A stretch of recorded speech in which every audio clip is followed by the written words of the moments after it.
Caste is a thing of past now. Caste lines are more emboldened in rural areas. Caste has more to do with illiteracy. Caste is not an issue in metropolitan cities. Viewers, you must have come across several wisdom warriors preaching such gyan, just brushing aside the fact that caste is unfortunately a reality of India. Jati जो कभी नहीं जाती. So be it a village of lesser developed, lesser educated states of UP and Bihar, or an urban population of Delhi, Mumbai and Bengaluru, caste is the shadow that doesn't leave you, lurking even in the dark. In the past 1 decade, Delhi's voting pattern has been quite familiar. Delhiites vote for BJP in Lok Sabha, overwhelmingly. They vote for Aam Aadmi Party in Vidhan Sabha, again overwhelmingly.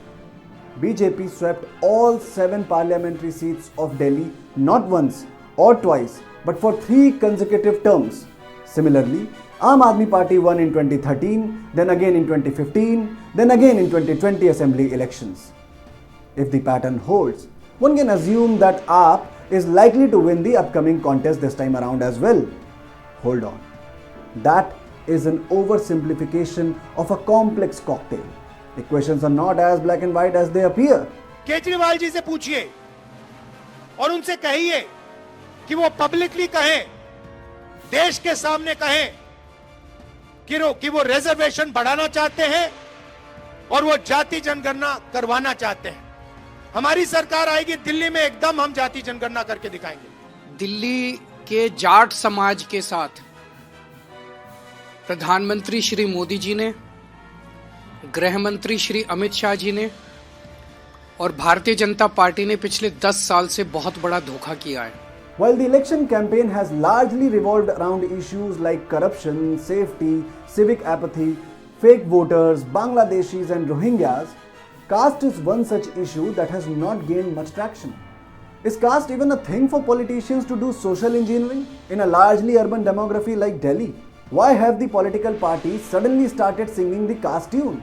What are the dominant castes, if any, of the Indian capital? Like in many states, do political parties in Delhi have a strong caste-specific vote base? If yes, what is the voting pattern of these dominant groups? And if not, then who are these swing voters of national capital? Let's decode.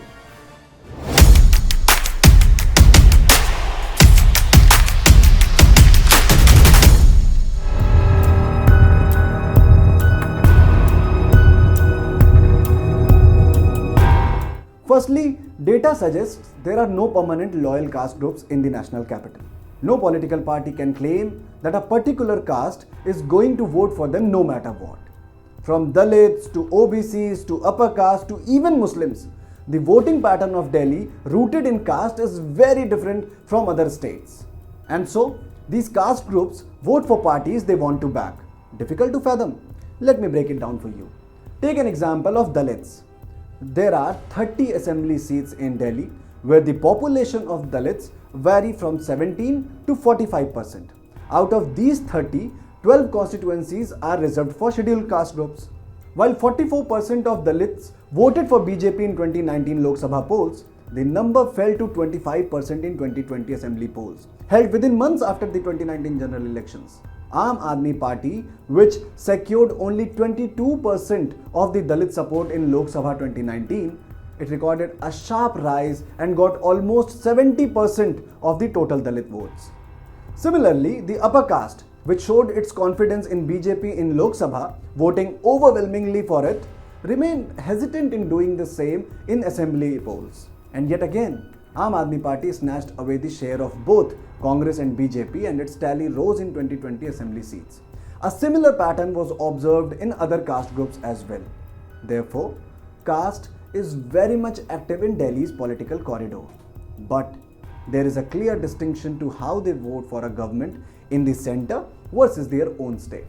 And that's why you saw Arvind Kejriwal accusing BJP of insulting Delhi's Jat community by deliberately excluding them from centre's OBC list.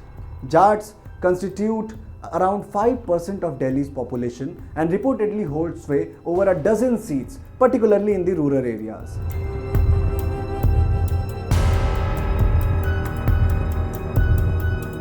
The Delhi's politics is not entirely about caste. There was a time when Delhi's politics was more inclined towards Punjab and Haryana. But now, another dominant and decisive section of voters has emerged, the Purvanchal migrants. The term is used for voters of Delhi who are originally from eastern Uttar Pradesh, Bihar and Jharkhand but have settled down in the national capital.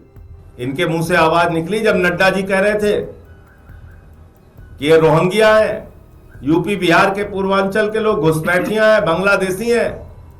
एक भी भाजपाई के मुंह से आवाज निकली तब मैं लड़ रहा था वहां पे सदन में। जब सूरत में हमारे भाइयों को, यूपी बिहार के लोगों को पीटा गया, मैंने देश की संसद में मामला उठाया। इनके मुंह से आवाज निकली कभी? इनको पता है यूपी बिहार पूर्वांचल का सम्मान। Arvind Kejriwal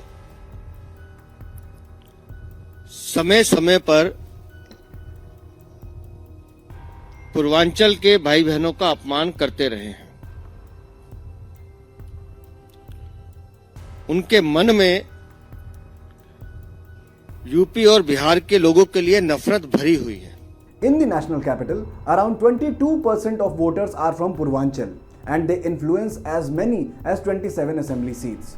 From Chhath Puja celebrations in the toxic foams of the polluted Yamuna, or legalization of illegal colonies, or deletion or addition of voters, there are several issues on which political parties want to win the trust of this community. Therefore, both Aam Aadmi Party and BJP often lock horns over Purvanchali voters and accuse each other of insulting the community.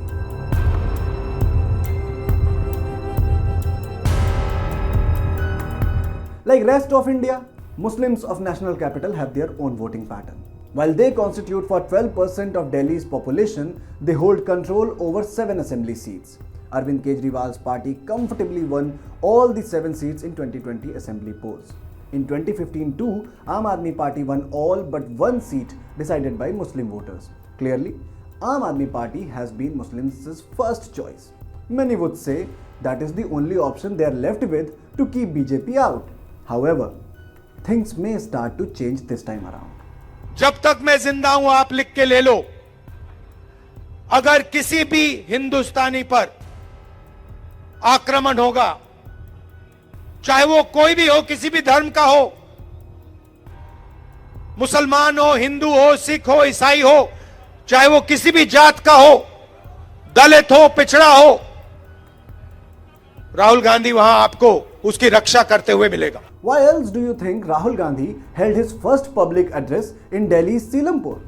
Remember, Seelampur is one of the 7 seats where Muslims make up to 40% of the total population. Don't forget that this will be the first assembly elections since the riots of Northeast Delhi in February 2020 in the wake of anti-CAA protests. CAA NRC में जब बच्चों के ऊपर जामिया के अंदर लाठी चलाई जा रही थी तो आप एक लफ्ज बोलने को तैयार नहीं थे। जब तो आप संवैधानिक पद पर थे। ये दिल्ली के ही मुसलमान थे जिनके ऊपर लाठी चल रही थी। ये दिल्ली के ही मुसलमान थे जिनके गोली मारी जा रही थी। ये दिल्ली के ही मुसलमान थे जिनके घरों को खाक किया जा रहा था। तो दिल्ली के मुसलमान की चिंता आपको नहीं हुई। With Congress entering the electoral fray eyeing Muslim vote bank, the contest may end up harming Aam Aadmi Party, which has so far enjoyed the loyalty of Muslims vote bank. Therefore, Delhi's electorate is not as black and white as we tend to think. It is as complex, as unpredictable, and as nuanced as the cultural history of a city that can be dated back to the 6th century BCE. And when you think of it like that, this Delhi Dangal contest gets all the more interesting.